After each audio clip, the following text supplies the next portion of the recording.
Hello, good afternoon. I am Dr. Saili Bidkar, consultant pediatric neurologist at Kokilabhai Dhirubhai Ambani Hospital, Mumbai. Today we would be discussing about cerebral palsy.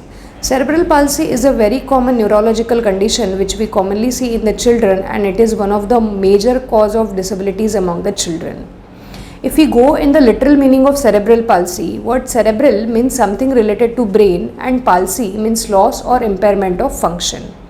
Impairment is usually the motor function. So basically it is a static, non-progressive disorder of movement or balance or posture. It happens due to some form of injury to developing brain. This injury can be antenatal. Antenatal means when the baby is growing inside the mother's womb.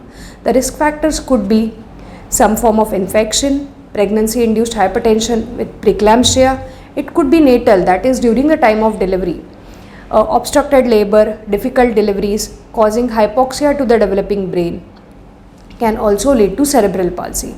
Postnatal factors could be neonatal infections, meningitis, or some electrolyte imbalance like hypoglycemia.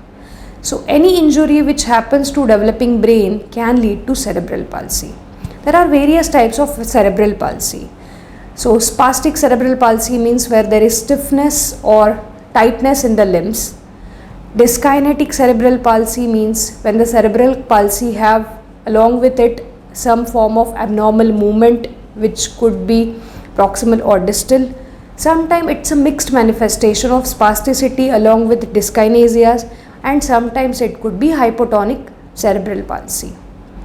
We have seen what are the common causes of cerebral palsy, we have seen what are the common manifestations of cerebral palsy, but most important thing to hear here is that cerebral palsy is a static and non-progressive disorder.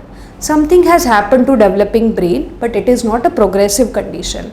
So if diagnosed early and intervention starts early, the outcome could be really good. When we are managing the child with cerebral palsy, we need to take care of the comorbidities associated with cerebral palsy. So what are the common comorbidities we see in the kids with cerebral palsy? Some kids with cerebral palsy have epilepsy or tendency to have recurrent seizures. They can have developmental delay. Some kids with cerebral palsy can have feeding difficulties, recurrent respiratory tract infections. They can have orthopedic problems like joint contractures, scoliosis, walking difficulties, or they can have recurrent respiratory tract infections as well. So what is a treatment of cerebral palsy? Treatment of cerebral palsy is always an holistic approach. We need to take care of all the comorbidities associated with cerebral palsy.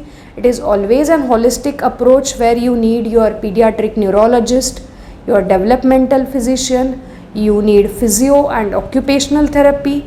If required, we require the pediatric orthopedics as well. If the treatment starts early, the outcomes can be really helpful for the child. So early intervention and early management is key in treating child with cerebral palsy. If you have any doubt about the condition, we are happy to help you on our website. Thank you.